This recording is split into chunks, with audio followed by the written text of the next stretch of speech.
My name is Lena Petrova. Before the quiet shores of Port Blossom, Washington, became my sanctuary and my prison, my life was sketched in the charcoal grays of a city I no longer call home. I was a freelance illustrator, a single mother to a remarkable boy named Leo, and a survivor of a marriage that had crumbled under the weight of quiet neglect and loud disappointments.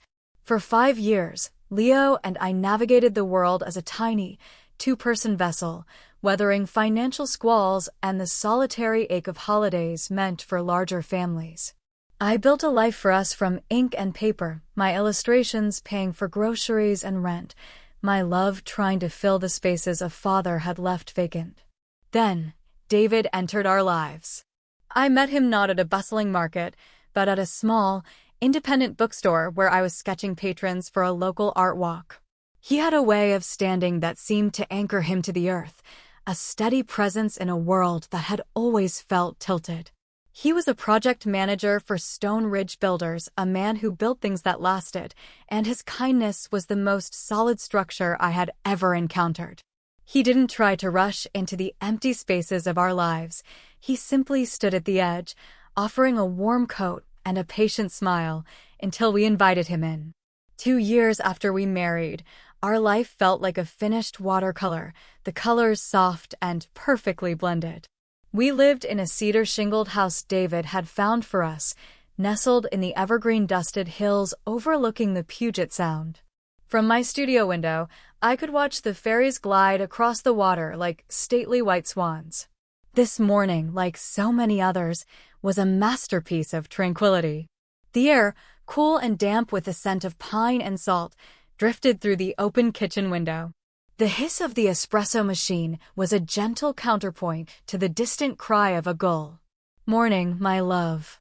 David's voice was warm, a low hum that vibrated through the floorboards. I turned from the counter where I was arranging pastries on a plate. He was descending the stairs, already dressed in his work khakis and a flannel shirt, his hair still damp from the shower. He was handsome in a rugged, unassuming way, with laugh lines etched around his eyes that spoke of a life lived with good humor. He kissed my temple, his hand coming to rest on the small of my back. "Morning," I smiled, handing him a mug of coffee. "I was just thinking I should paint this light. It's perfect." He wrapped his arms around my waist, pulling me close. "I'm just thankful I get to live in it," he murmured into my hair. 2 years ago, I was rattling around a bachelor apartment eating cereal for dinner.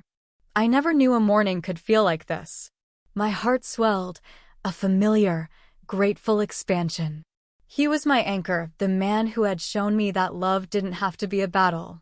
He had given me this house, this peace, this feeling of being utterly and completely safe. "Mom, morning." Leo padded into the kitchen, a lanky, 14-year-old whirlwind of limbs and sleepy energy. His dark hair, a mirror of my own, stuck up in a dozen different directions. He was in that beautiful, awkward phase between boy and man, his features still soft, but with the promise of a sharp jawline to come. "Good morning, sweet pea. Croissant?" I offered the plate. He gave David a shy nod. "Morning, David." "Hey, Leo. Big day for the coding club, right?" David asked, his tone easy and interested. "Yeah, we're trying to debug the app for the school's resource fair. It's a mess." The relationship between them had been a slow, careful construction. David, with his infinite patience, had never pushed. He didn't try to be a replacement father. He simply became a steady, reliable presence in Leo's life. He'd spend hours with him, not at sports games, but hunched over a laptop, genuinely fascinated by the intricate lines of code Leo was writing, offering suggestions and celebrating small victories. He was building a bridge to my son, plank by patient plank. "Speaking of the fair," David said, sipping his coffee, "I was thinking about your birthday next month. What if we took a weekend trip? Maybe down to Portland? We could hit that famous bookstore you love and find that retro arcade you were talking about." Leo's face, usually so composed, broke into a brilliant grin. "Seriously? That would be amazing." "Thanks, David." Watching them, a profound sense of peace settled over me. This was it. This was the family I had dared to dream of, sketched out in hopeful lines and now filled with the vibrant colors of reality. David hadn't just married me, he had embraced our little world, reinforcing its foundations and adding rooms I never knew we needed. "I have that big deadline for the children's book series today," I said, glancing at the clock. "I'll probably be glued to my drawing tablet all day." "You'll be brilliant," David said with unshakable confidence. "Don't worry about dinner, I'll handle it. Leo, have a great day at school. Be careful on your bike." After Leo had grabbed his backpack and wheeled his bike down the gravel driveway, and David had left in his sturdy pickup truck, the house fell into a comfortable silence. It was a good silence, the kind filled with the echoes of love and the promise of return. This house, this life David had given us, was our fortress. As I walked up to my studio, the scent of fresh coffee lingering in the air, I felt a deep, unshakable certainty that we were safe, that our days would continue to unfold in this gentle, sun-drenched pattern. The world outside could be chaotic, but within these cedar walls, we were home. My studio was my haven, a room at the back of the house with a large picture window that framed the deep green of the forest and a sliver of the gray-blue sound. Light poured in, illuminating the fine dust motes dancing in the air and glinting off the dozens of jars filled with pens, brushes, and pencils. I worked at a large oak drafting table, the surface scarred with the ghosts of past projects. Today, I was working on the final illustrations for a book about a little bear who was afraid of the dark. I dipped my brush in a pool of ultramarine blue, my hand moving with the familiar, practiced rhythm of my craft. Around noon, I took a break, stretching my stiff back. I made a cup of tea and stepped out onto the small balcony off the studio. The air was crisp. I checked my phone, a small smile touching my lips when I saw a message from David. "Thinking of you. The site's a mess today, but the thought of coming home to you and Leo makes it all worth it. I love you." I typed back quickly. "I love you more. The little bear is finally conquering his fear of the dark thanks to your pep talk last night. He was my biggest champion, the first person I showed every sketch to. He didn't always understand the technicalities of my art, but he understood the heart in it. He saw the world I was trying to create, and he believed in it." My friend, Clara, who owned the bookstore where I'd met David, called a little while later. "Just checking in," she said, her voice a warm, familiar comfort. "How's the masterpiece coming along?" "Slowly but surely," I laughed. "The shadows are giving me trouble today. You'll figure it out." "You always do." "How are my favorite lovebirds?" "And that brilliant son of yours?" "We're wonderful, Clara." "Truly." I gazed out the window, my heart full. He's everything. He's so good to Leo. I was so worried, you know? After everything with my ex, I didn't know if Leo could ever trust another man in that role. But David has been a miracle. "You deserve a miracle, Lena," she said softly. "After all the storms, you deserve a peaceful harbor." I did, didn't I? And I had found it. David never talked much about the stresses of his job. He'd mention logistical snags or weather delays, but he believed home was for leaving work behind. I appreciated that.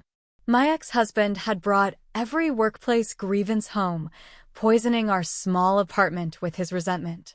David's ability to compartmentalize felt like a gift, a sign of his strength and his desire to protect our peaceful harbor. I went back to my table, feeling recharged. The story of the little bear was about finding light in the darkness. It was my story, too. Meanwhile, miles away at Port Blossom Middle School, Leo was navigating a world of algorithms and adolescent social codes.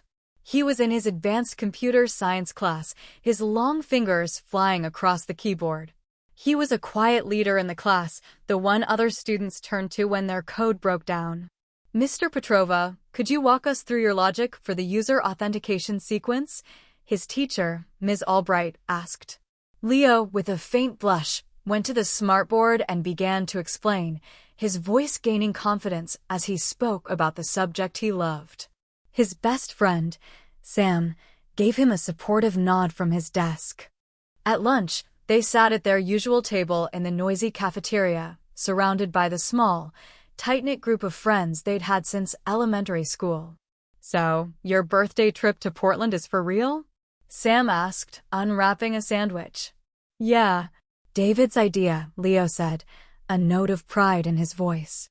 "He said we'll go to Powell's Books and this old-school arcade downtown." "Man, your stepdad is cool," another friend, Maya, chimed in. "My mom's boyfriend just sits on our couch and watches golf."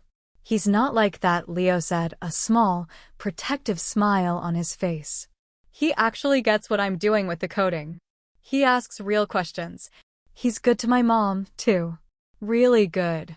Leo's relationship with his biological father was fraught, a collection of broken promises and missed birthdays. David's steady presence had been a balm on a wound Leo rarely spoke of but that I knew still ached. He was learning, through David, what a man, a partner, a father figure, could and should be. After his last class, Leo packed his bag and headed for the bike racks.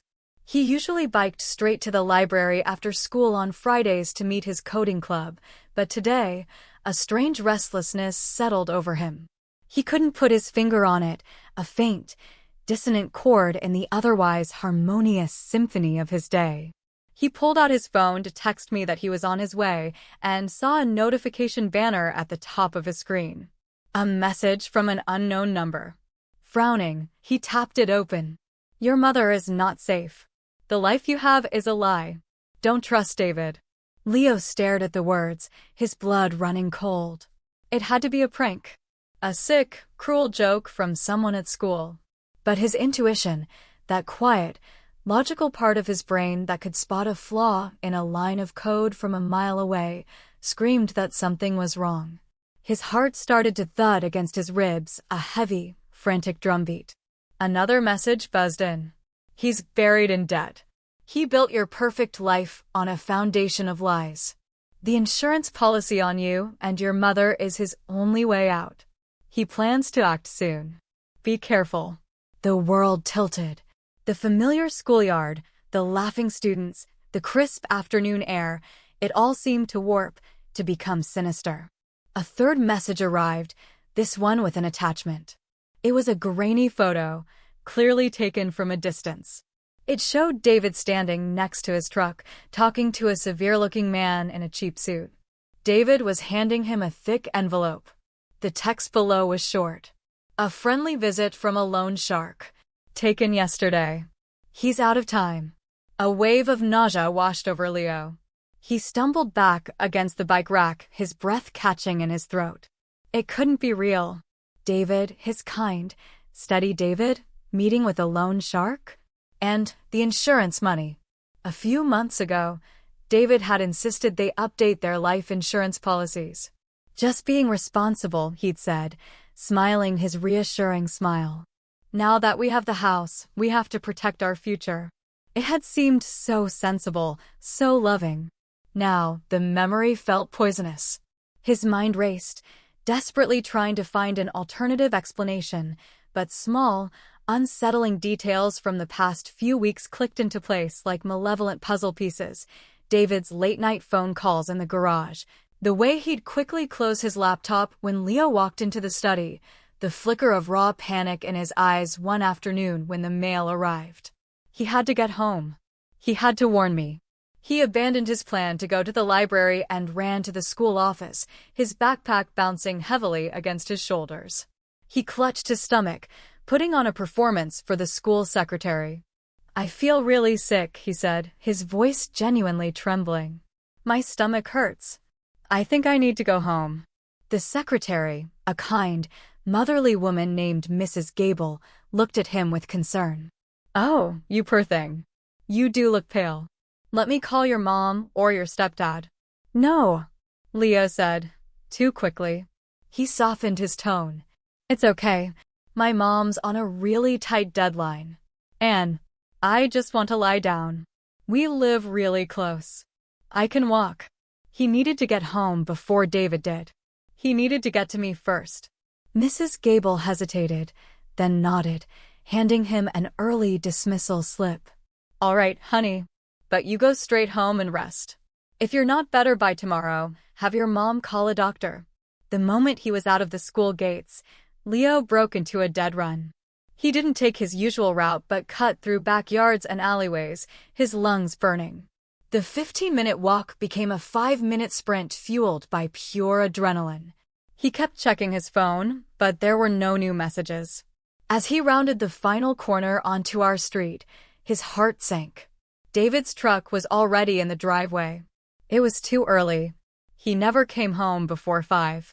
The anonymous message had been right. He was out of time. Tonight. Leo slowed to a walk, his breath coming in ragged gasps.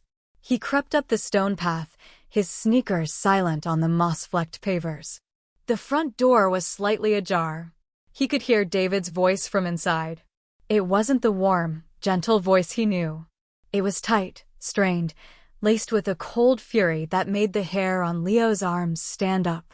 "I know what I have to do. It'll be tonight," David was saying, his voice low and urgent. "It has to look like an accident.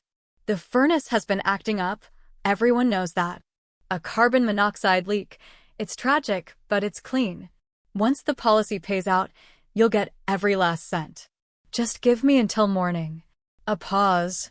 Then yes. "They'll be asleep. They won't feel a thing." Leo's knees buckled. The world dissolved into a roaring in his ears. The man on the phone, the man who had patiently taught him to debug a line of code, who had praised my art, who had kissed me good morning just hours before, was planning to murder us. He pushed the door open and slipped inside, his body moving on pure instinct. David was in his study, his back to the hallway. I was upstairs. He could hear the faint sound of music from my studio. Forgetting to even take off his shoes, Leo flew up the stairs, taking them 2 at a time. He burst into my studio, his face ashen, his eyes wide with a terror so profound it stole my breath.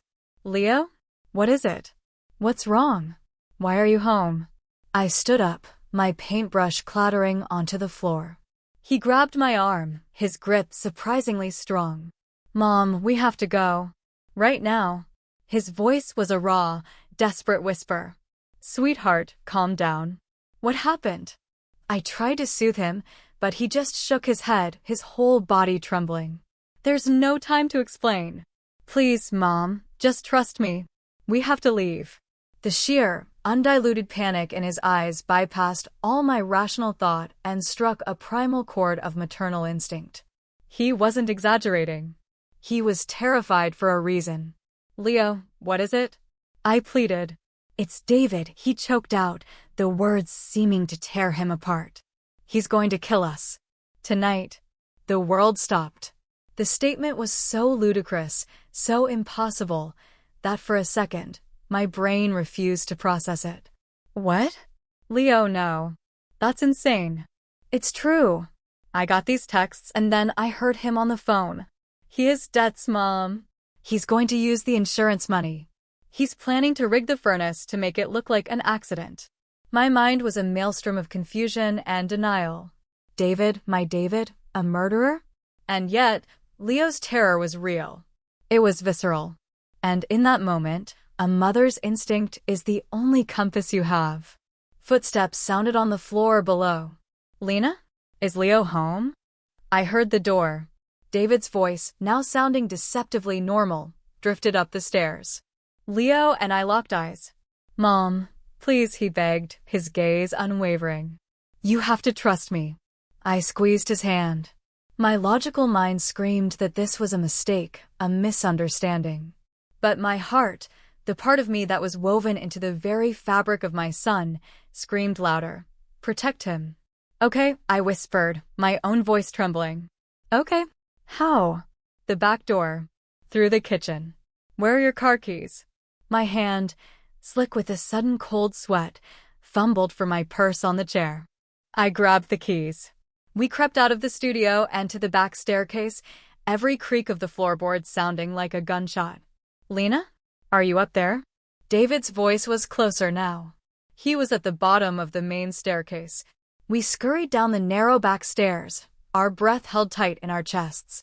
As my hand touched the cool metal of the back doorknob, We heard his footsteps start up the main stairs. He was coming to find us. Go, Leo mouthed. I twisted the knob, and we slipped out into the cool, damp air of the backyard. The familiar garden with my carefully tended lavender and rose bushes now looked like a hostile wilderness. We ducked behind a large rhododendron, its waxy leaves providing scant cover, and made our way around the side of the house toward the driveway. My car was parked beside his truck. With shaking hands, I pointed the key fob and pressed the unlock button. The click sounded deafening in the quiet afternoon. Mom, fast, Leo urged, his voice cracking. We scrambled into the car. As I jammed the key into the ignition, the front door of the house flew open. David stood on the porch, his face a mask of confusion that quickly morphed into something else, something cold and hard, as he saw us. He started toward us, first walking, then breaking into a run. Lena, wait. I slammed the car into reverse. The tires spun on the gravel, catching with a lurch. We shot backward onto the street. In the rearview mirror, David was a furious, sprinting figure, his mouth open in a silent shout. I wrenched the wheel, shifted into drive, and stomped on the accelerator. The car surged forward. David's figure shrank with alarming speed, but he didn't stop. He pivoted and ran to his truck. A new, colder wave of fear washed over me. He's getting in his truck, I said, my voice flat with shock. Just drive, Mom, Leo said, his eyes glued to the side mirror. Just drive. The serene, winding roads of Port Blossom became a terrifying labyrinth. My little sedan, a practical car for grocery runs and school pickups, felt flimsy and vulnerable. In the rearview mirror, the hulking grille of David's truck was a monstrous, metallic snarl, relentlessly closing the distance between us. He's right behind us, Leo said, his voice tight. My knuckles were white on the steering wheel. My mind struggled to reconcile the man I loved with the monster in the mirror. Leo, the texts, who sent them? I don't know. An anonymous number. It said he was in debt to a loan shark. It sent a picture. He was fumbling with his own phone, his fingers shaking. I'm trying to call 911. The image of David, my gentle, steady David, being in so much trouble that he would. No. My brain couldn't finish the thought. The betrayal was a physical pain, a shard of ice in my chest. All the small kindnesses, the patient smiles, the promises of a safe harbor, had it all been a performance? A meticulously crafted stage for this final, horrific act? It's because of the insurance, I whispered, the realization dawning with sickening clarity. The $2 million policy we took out when we bought the house. He's the sole beneficiary. The words tasted like ash. That gesture, which I had seen as the ultimate act of loving responsibility, was a death warrant he had asked me to sign.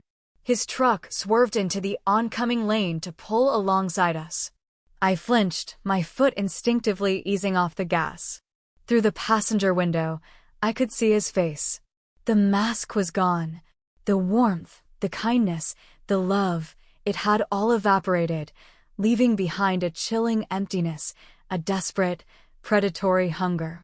Lena, pull over, he yelled, his voice distorted by the wind. We need to talk about this. Don't stop, Mom, Leo shouted, finally getting through to an operator. Hello? Yes, we need help. My stepfather is trying to run us off the road. He's trying to kill us. He relayed our location, a frantic stream of street names and landmarks. As he spoke, David's truck slammed into our rear quarter panel. The car fishtailed wildly, the tires screaming in protest. I wrestled with the wheel, my heart hammering against my ribs. The impact sent a shockwave through my body, a violent, personal violation. Are you okay? I gasped, glancing at Leo. He nodded, his face pale but his eyes resolute. The police are sending a car. They said to get to a public place if we can. The man I had shared my bed with, the man who had tucked my son in at night, was now trying to smash us into a telephone pole.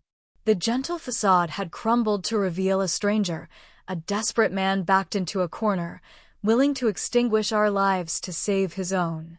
He hit us again, harder this time. The car was shoved sideways, scraping against a guardrail with a horrific shriek of tortured metal. I saw the turnoff for the ferry terminal ahead, a brightly lit, public space. It was our only chance.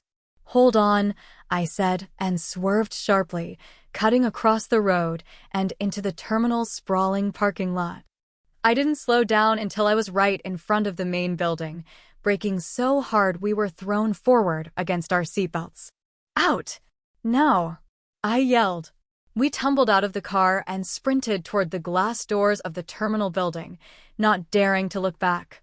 The sound of David's truck skidding to a halt behind us was all the motivation we needed. We burst inside, a tangle of panicked limbs and terrified sobs. The waiting area was sparsely populated with waiting passengers and a few terminal employees. A uniformed police officer, stationed near the ticketing counter, looked up, his expression shifting from boredom to alarm at the sight of us. "Help us!" I cried, my voice ragged. "My husband, he's trying to kill us." The officer, a tall man with a calm demeanor, immediately stepped forward. "Ma'am, what's going on?" Just then, the doors slid open again. David stood there, breathing heavily, trying to compose his features into a mask of concerned bewilderment. "Lena, honey, what's gotten into you? You just took off." He took a step toward me, his hands held out in a placating gesture. It was a masterful performance. I shrank back behind the officer. "Stay away from me." "Is this the man?" the officer asked, his hand moving instinctively toward his sidearm. "Yes," Leo said, his voice small but clear. "He was chasing us. He tried to run us off the road." David's face darkened. "Leo, this is a misunderstanding. Your mom is just stressed about her deadline. Let's all go home and calm down. Stop lying." Leo's voice cracked with a mixture of fear and fury. "I heard you on the phone. You were talking about the furnace. About the insurance money. You said we wouldn't feel a thing." The blood drained from David's face. The performance was over. The officer, whose name tag read SGT Miller, looked from Leo's terrified face to David's crumbling composure, and his expression hardened. "Sir, I'm going to have to ask you to place your hands on your head," Miller said, his voice leaving no room for argument. As a second officer arrived, alerted by the commotion, David seemed to deflate. The fight went out of him, replaced by a hollow-eyed despair. It was the debt, he mumbled, as if to himself. "I was drowning. There was no other way out. In exchange for our lives?" I finally found my voice, laced with the bitter venom of betrayal. "You told us you loved us. You built us a home." "The home was part of the trap," he said, looking at me with eyes that were now completely alien. "I did love you, Lena. At first. But the money, the pressure, it changes a man." Sergeant Miller cuffed him. As they led him away, David looked over his shoulder at me one last time. "I'm sorry," he said. The words were weightless, meaningless. I pulled Leo into a fierce hug, burying my face in his hair. We stood there, shaking, in the middle of the brightly lit ferry terminal, our world shattered around us. "You saved us," I whispered into his ear. "My brave, brilliant boy. You saved us." "We're family, Mom," he whispered back, his arms wrapped tightly around me. "We protect each other." Later, after hours of statements at the police station, we learned the full story. The anonymous messenger was a man named Arthur Henderson, an elderly bookkeeper at Stone Ridge Builders. He had noticed David's increasingly desperate financial maneuvers and, after overhearing a suspicious phone call, had pieced together the horrifying truth. Unable to go to the police without concrete proof, he had taken a gamble and warned the only person he thought might be able to stop it, the tech-savvy son he'd seen visiting the office once. The police found the furnace in our beautiful cedar house had been expertly tampered with. In David's truck, they found documents outlining his massive gambling debts and the details of our life insurance policy. Our peaceful harbor had been a gilded cage, and its architect had been patiently waiting for the right moment to lock the door and turn on the gas. That night, we didn't go home. We couldn't. The house on the hill was no longer a home. It was a crime scene, tainted by the ghost of a love that had never been real. We stayed in a sterile, anonymous hotel room, the two of us sitting on the edge of a bed, the silence between us vast and deep. "What happens to us now, Mom?" Leo asked, his voice barely audible. I took his hand. It felt small and fragile in mine, yet it was the hand that had pulled me from the wreckage. "I don't know," I said honestly, "but we have each other. And this time, that's going to be enough." 3 months passed, a season of change. The vibrant greens of summer bled into the golden yellows and rustic oranges of autumn. We didn't return to the house on the hill. It was sold, its contents dispersed, its memory sealed away. We moved into a small, 2-bedroom apartment in a neighboring town, one without a view of the water. It was modest and a little cramped, but its walls held no ghosts. The morning sun that streamed through the living room window felt clean, untainted. The day of David's sentencing, the air was crisp and clear. "Are you nervous?" Leo asked as we sat at our small kitchen table, eating toast. "A little," I admitted. "But it feels like the final page of a very dark chapter. Once it's turned, we can start a new book." He had grown so much in those 3 months. The trauma had left its mark, a new quietness in his eyes, but it had also forged a strength in him that was awe-inspiring. We had been in therapy, both together and separately, learning to navigate the treacherous landscape of our new reality. We were relearning what it meant to feel safe. At the courthouse, we saw Arthur Henderson, the quiet bookkeeper with a strong moral compass. He gave us a shy, respectful nod. "I can't ever thank you enough," I said, my voice thick with emotion. "You don't have to," he replied, his gaze kind. "I have a daughter and a grandson. A man protects family. It's the only rule that really matters." The judge's voice was steady as he read the verdict. For attempted murder, conspiracy, and fraud, David was sentenced to 20 years in a federal prison. I let out a breath I didn't realize I'd been holding since the day we fled our home. It was over. As they led him from the courtroom, our eyes met one final time. The coldness was gone, replaced by what looked like a profound and hollow regret. But I felt nothing. Not love, not hate, not even pity. He was just a stranger, a ghost from a life that no longer belonged to me. That evening, back in our little apartment, we sat on the lumpy but comfortable sofa, watching the sunset paint the sky in hues of pink and gold. "Mom," Leo said thoughtfully, breaking the comfortable silence. "I used to think family was about having a dad and a mom in a nice house. Like a picture in a book." I looked at him, my heart aching with love. "What do you think it is now?" "It's us," he said simply. "It's knowing that no matter what, we have each other's backs. It's not about a picture. It's about trust. The real kind." "The real kind," I echoed, tears blurring my vision. They weren't tears of sadness, but of a fierce, protective joy. That's all that matters. The life we were building was smaller, quieter. I took on more modest illustration projects. Leo, determined to help, got a weekend job at a local electronics store, helping customers with their computer problems. He was saving for college, he said. "You don't have to do that, you know," I told him one evening. "Your only job is to be a kid." "I want to, Mom," he said, his expression serious. "We're a team. That's what teams do." That night, for the first time in a long time, I slept without dreaming of tampered furnaces or the hollow eyes of a stranger. I dreamt instead of a blank page, a clean sheet of watercolor paper, waiting for a new story to be painted upon it. We found our rhythm in the quiet cadence of our new life. We learned that a home isn't made of cedar shingles and waterfront views, but of shared laughter over a cheap pizza, of late-night talks, of the unshakable knowledge that you are safe with the person in the next room. I learned that my own strength was more than enough to anchor us, that I didn't need a harbor built by someone else. I was the harbor. One crisp Saturday afternoon, Leo and I walked along the stony beach of our new town. The water of the Sound was choppy, slate gray under an overcast sky. It wasn't as picturesque as the view from our old house, but it was real. "Our new life is going to be okay, isn't it, Mom?" Leo asked, skipping a flat rock across the water's surface. "It's going to be better than okay," I said, wrapping an arm around his shoulders and pulling him close. "It's going to be ours." We stood there for a long time, watching the tide come in, the waves washing over the shore, erasing the footprints we'd left behind, making the world clean and new again. The past was a scar, a permanent part of our story, but it was not the whole story.